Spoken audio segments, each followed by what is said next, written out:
Olá, povo de Deus, domingo do tempo comum, 11º, 16 de junho de 2024.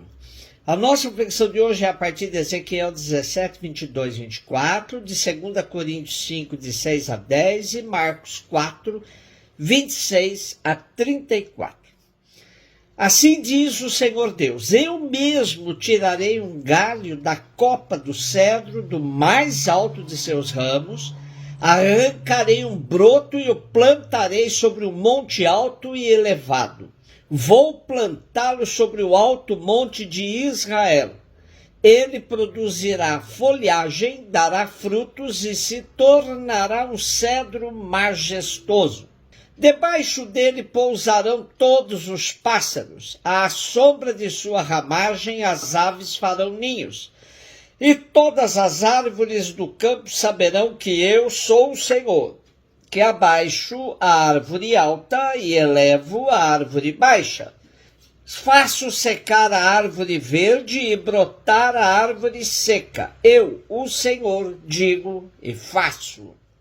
Ezequiel exerceu seu profetismo no cativeiro da Babilônia no século VI a.C., sendo de família sacerdotal. No exílio foi um sacerdote sem templo, que aprendeu a ser um profeta no meio do povo. A parábola que ele conta no texto de hoje tem a função de encher os exilados de esperança. De apenas um broto do cedro, Deus fará surgir um novo cedro majestoso, cheio de folhas e frutos, capaz de abrigar pássaros, que nele farão seus ninhos. Esse cedro vai se destacar do meio de todas as árvores, para que Deus seja reconhecido por todos como Senhor de Israel. E para quem pensa que o exílio é o fim, não tem mais saída, Ezequiel diz que o Senhor é capaz de provocar a reviravolta, abaixar a árvore alta e elevar a árvore baixa, fazer secar a árvore verde e brotar a árvore seca. Esse cedro frondoso é Israel, que sairá do cativeiro de maneira vitoriosa.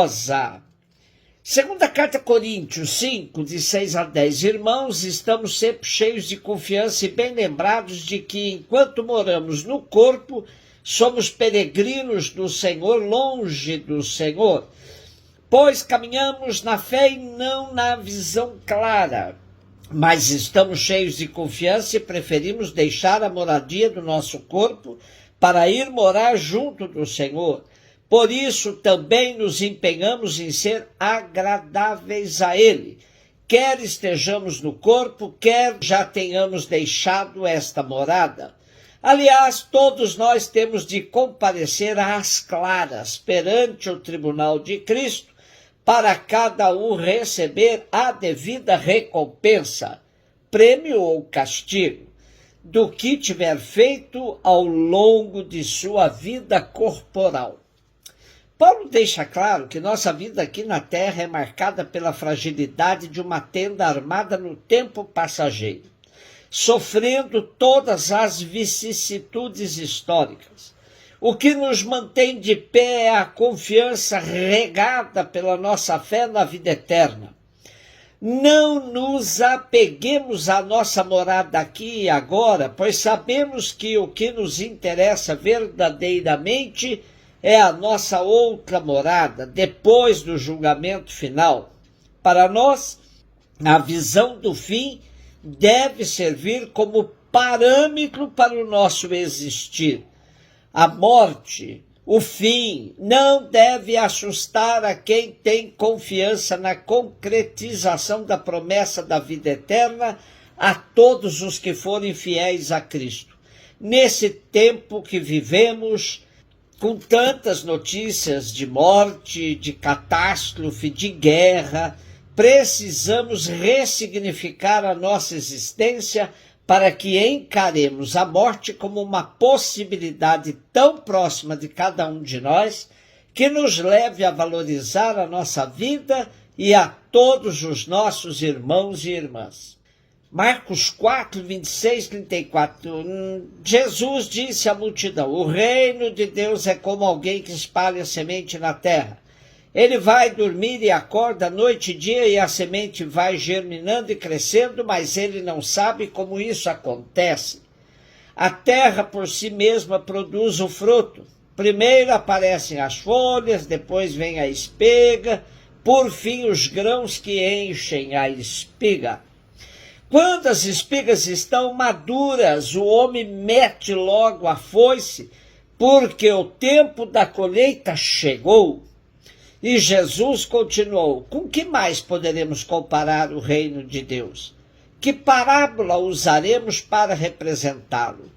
O reino de Deus é como um grão de mostarda que, ao ser semeado na terra, é a menor de todas as serpentes da terra. Quando é semeado, cresce, se torna maior do que todas as hortaliças e estende ramos tão grandes que os pássaros do céu podem abrigar-se à sua sombra. Jesus anunciava a palavra usando muitas parábolas como estas, conforme eles podiam compreender, e só lhes falava por meio de parábolas, mas quando estava sozinho com os discípulos, explicava tudo. Convido vocês a relerem a primeira palavra de Jesus no texto de hoje, tendo como contexto a vida agitada e marcada pela ansiedade de todos os que vivem com os olhos fixos na eficácia de seus processos, pela eficiência de seus empreendimentos. Essa paisagem do agricultor que vai dormir na certeza de que a semente seguirá seu curso, germinando e crescendo, dando folhas, espigas e grãos no seu tempo certo, contrasta brutalmente com os tempos nervosos de hoje. Vivemos numa realidade pendular entre a depressão, excesso de passado, e a ansiedade, excesso de futuro. A vivência sábia do momento presente, que nos oferece suas alegrias e tristezas, vitórias e derrotas a cada dia, parece não constar de nossas frenéticas agendas.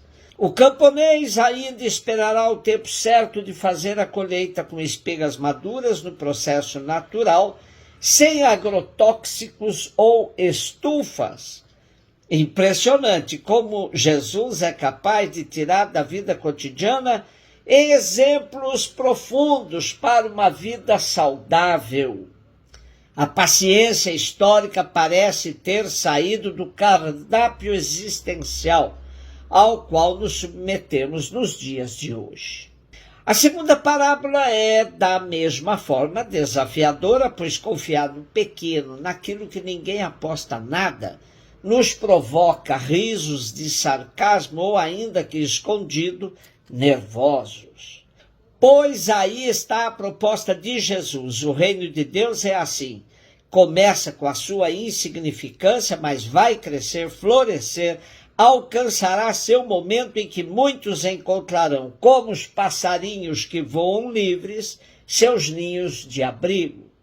Aprendemos a cantar com nossos poetas: ando devagar porque já tive pressa.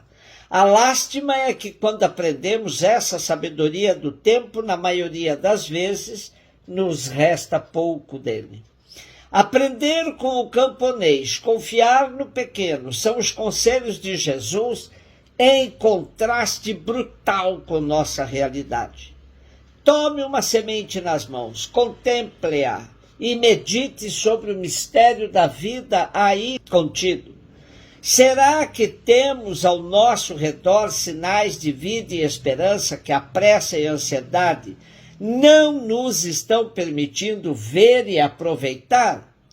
Como tão bem expressou o sociólogo e educador francês Edgar Morin, de tanto sacrificar o essencial em favor do urgente, acabamos por nos esquecer da urgência do essencial.